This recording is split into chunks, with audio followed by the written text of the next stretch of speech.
குரு சிஷ்யன் படத்தில் மிகவும் கவர்ச்சியாக நடித்தவர் இந்த நடிகை. அந்த பாடல் காட்சி அந்த படம் பார்த்தவர்களுக்கு செம்மையாக இருக்கிறது என்று பாராட்டினார்கள். அதன் படப்பிடிப்பில் வாரிசு நடிகர் இந்த நடிகையை ஓரம் கட்டியதெல்லாம் தனிக்கதை.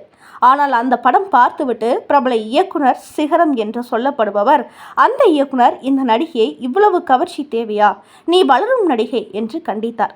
அதற்கு அந்த நடிகை, எனக்கு நல்ல வேடங்கள் இன்னும் கிடைக்கவில்லை என்று புலம்பினார். உடனே அந்த இயக்குனர், சரி உனக்காக ஒரு நல்ல கேரக்டர் தருகிறேன், பிரபல நடிகருடன் நீ நடிக்கிறாயா, இனிமேல் நீ கவர்ச்சியாக நடிக்கக்கூடாது என்று கண்டிஷன் சொல்லி அனுப்பிவிட்டார். அந்த நடிகை சீதா. இவர் ஆண் பாவம் படத்தில் நடித்தார். அந்த படத்தின் இயக்குனர் பாண்டியராஜன் இவரை கவர்ச்சி காட்ட வைப்பதற்காகவே ஒரு காட்சியை படமாக்கினார். சீதா எவ்வளவோ மறுத்து பார்த்தார். அவரை அறிமுகமாகும் காட்சியிலே அவருடைய கெண்டைக்கால் அதை ஆட்டிக்கொண்டு படுத்திருப்பது போல் அந்த காட்சி எடுக்கப்பட்டது. இவர் கால் அழகு அம்சமாக இருப்பதால் அதற்காகவே ஷாட் வைத்து படமாக்கினார் பாண்டியராஜன். இவர் எவ்வளவு மறுத்து பார்த்தார், தன் கால்களை காட்ட மாட்டேன் என்று. ஆனால் பிடிவாதமாக நடிக்க வைத்தார். தண்ணிக்குள் விழுந்து எடுப்பது போல் இவர் கவர்ச்சிக்காகவே படமாக்கப்பட்டது. அந்த காட்சியில் தாவணி இல்லாமல் வெறும் ஜாக்கெட் மட்டும் அணிந்து கொண்டு சீதா நடிப்பார். அதற்கும் இவர் மறுப்பு தெரிவித்தார். ஆனால் பாண்டியராஜன் விடவில்லை. அவருடைய அழகை காட்ட வைத்து படமாக்கினார். படப்பிடிப்பில் பாண்டியன் சீதா நெருக்கமாக இருந்தார்கள் என்று பத்திரிகைகளில் கிசுகிசுக்கள் வந்தது. அதன் பிறகு இயக்குனர் பார்த்திபன் நடிக்கும்போது பார்த்திபன் சீதாவை ரேப் செய்து விடுவார். அந்த சீனுக்காகவே சம கவர்ச்சியாக படமாக்கப்பட்டது. பார்த்திபன் சீதா இருவரும் காதலித்து திருமணம் செய்து கொண்டார்கள்.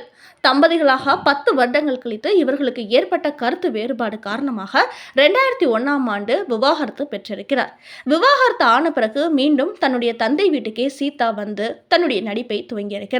அப்போது இவருக்கு சினிமாவில் பெரிய அளவில் வாய்ப்பு கிடைக்கவில்லை என்பதால் சீரியலில் நடிக்க தொடங்கியிருக்கிறார். தனது 2ஆம் இன்னிங்ஸ் கஷ்டப்பட்டு தொடங்கிய சீதா மீண்டும் 2010ஆம் ஆண்டு நடிகர் சதீஷை தனது 43வது வயதில் காதலித்து திருமணம் செய்திருக்கிறார்.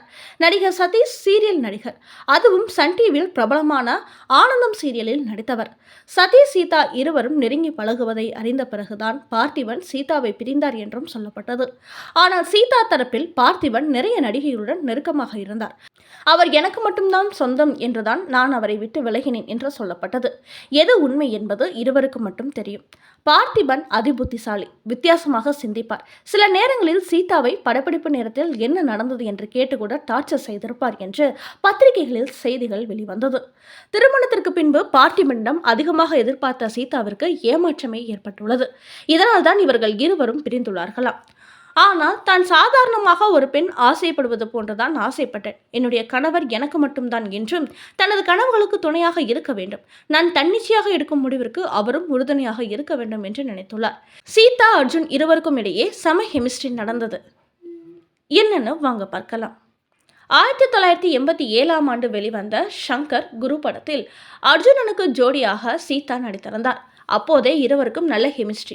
அர்ஜுனன் தன்னுடன் நடிக்கும் கதாநாயகிகளை ஓரம் காட்டாமல் விடமாட்டார் என்பது சினிமா உலகில் அறிந்த செய்தி. இதற்கு சீதாவும் விதிவிலக்கல்ல. இதனால் இருவரும் ஒத்துப்போனதால் இன்னும் 2 படங்களில் அர்ஜுனன் சீதாவுக்கு ரெக்கமெண்ட் செய்திருந்தார். சீதாவை அர்ஜுன் இருவரும் அந்த படத்தில் சம நெருக்கமாக பாடல் காட்சிகளில் நடித்திருப்பார்கள். இருவரும் கிசுகிசுவில் பரவியது. அடுத்து கமல்ஹாசன் உன்னால் முடியும் தம்பி படத்தில் காஷ்மீரில் படமாக்கப்பட்ட இதழில் கதை எழுதும் நேரம் இது. அந்த பாடல் காட்சியின் போது கமல் சீதாவை பந்தாடியது தனிக்கதை. அது பற்றி பார்க்கலாம் வாங்க.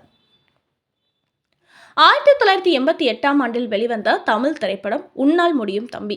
இத்திரைப்படத்தில் கே. பாலச்சந்தர் இயக்கியிருந்தார். இப்படத்தில் கமல்ஹாசன், ஜெமினி கணேசன், சீதா, மனோரமா மற்றும் பலர் நடித்திருந்தனர்.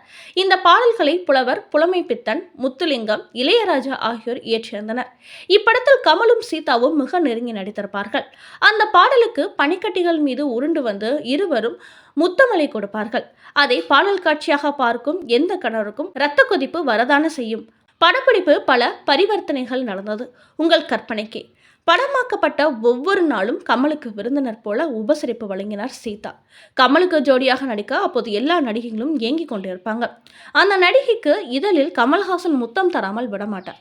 சீதா அவரிடமிருந்து தப்பித்திருப்பார் என்று நீங்கள் நினைத்தால் நாங்கள் பொறுப்பல்ல.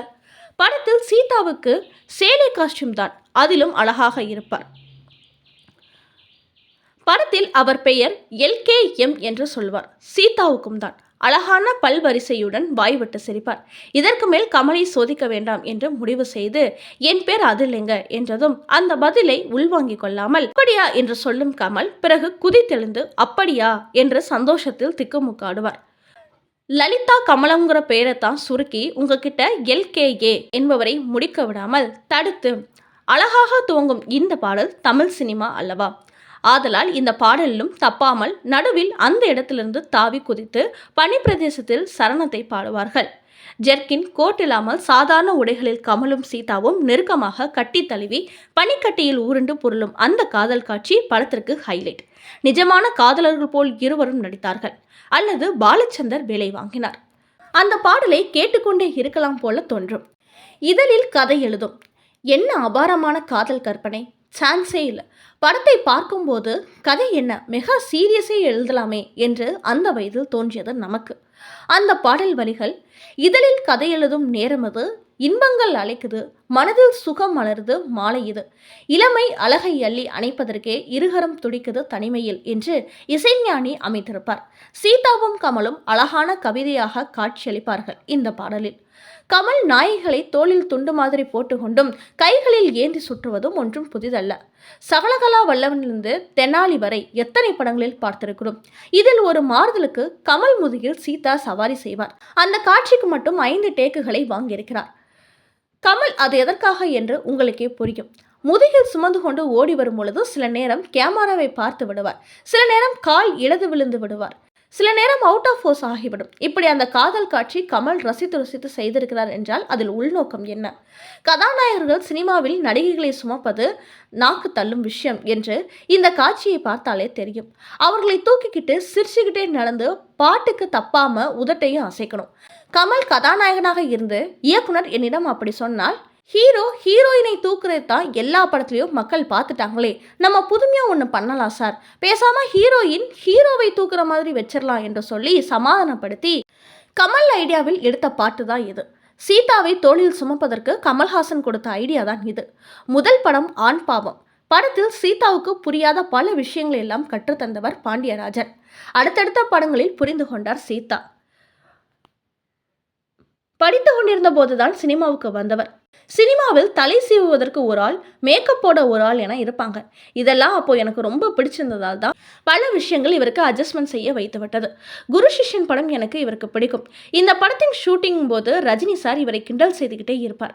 இந்த படத்தில் இவர் காட்டுன்னு காட்டியிருப்பதை பார்த்து குரு சிஷ்யனில் கிளாமர் ரோல் செய்தார். பாலச்சந்தர் சார் ஃபோன் செய்து, என்ன சீதா பண்ணிட்டு இருக்க, ஏன் இந்த மாதிரி கேரக்டர்லாம் நடிக்கிறேன்னு திட்டினாரு. ஆனால் அவரும் காஷ்மீருக்கு கொண்டு போய் செம நெருக்கமாக கமலுடன் நடிக்க வைத்து விட்டார் என்பதுதான் சினிமாவில் எழுதப்படாத விதி. பார்த்திபன் புதுமுகமாக புதிய பாதை படத்தை இயக்க வந்தார்.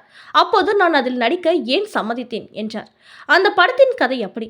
அதில் ஒருவர் பலாத்காரம் செய்து விடுவான், அவனோடு அந்த பெண் வாழும் கதை என்பதால் தான். இது புதிய விஷயமாக இருந்தது. நல்லா இருக்கும் என்பதால் நான் இதில் நடித்தேன். ரசிகர்களும் என்னை பாராட்டினார்கள் என்கிறார் சீதா. தற்போது 55 வயதாகும் சீதா வித்தியாசமான லுக்கில் போட்டோஷூட் நடத்தியுள்ளார். இன்றைய கால நடிகைகளுக்கு டஃப் கொடுக்கும் வகையில் போட்டோஷூட் நடத்தியுள்ளார். அந்த புகைப்படங்கள் இணையத்தில் அதிர வைத்து வருகின்றன. இந்த வயதிலும் இன்னும் கதாநாயகியை போல அழகாக இருக்கும் சீதாவை யாருக்கு பிடிக்காது? பார்த்திபனுக்கு பிடிக்காமல் போனது பரிதாபம்தான். இருவரும் சேர்ந்து வாழ்ந்திருந்தால் குடும்பம் நன்றாக வாழ்ந்திருக்கும்.